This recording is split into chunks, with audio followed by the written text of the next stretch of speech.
पद्धतीने सगळे होते त्यामध्ये आता सगळे सीसीटीव्ही देखील पुढे समोर येतात. वाल्मिक कराड आणि जे आरोपी आहेत त्या आरोपींचा CCTV जो आहे तो हे बघा, मी जे आरोप केले होते त्याचे पुरावे मला वाटतं SITने पुढे आणलेले आहेत.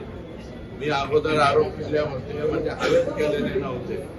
या लोकांचं खंडणी खून आणि या सगळ्या प्रकरणाशी आकाचा संबंध आहे असं हे या निमित्तानं स्पष्ट होतं.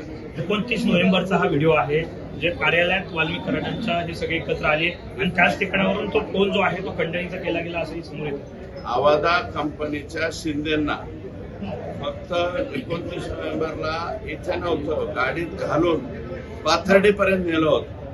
पाथर्डीपासून मारत पुन्हा आणलं होतं आणि त्याच्यानंतर हे शिंदे सोडून दिला. त्याचं हे मला वाटतं त्याचं सीसीटीव्ही फुटेज आहे. त्याच्यामुळं 101% आका, विष्णू चाटे, सुदर्शन फुले, आंधळे हे आरोपी हे सगळेच्या सगळे आरोपी खरे आहेत याच्यावरून पुष्टी या ठिकाणी मिळते.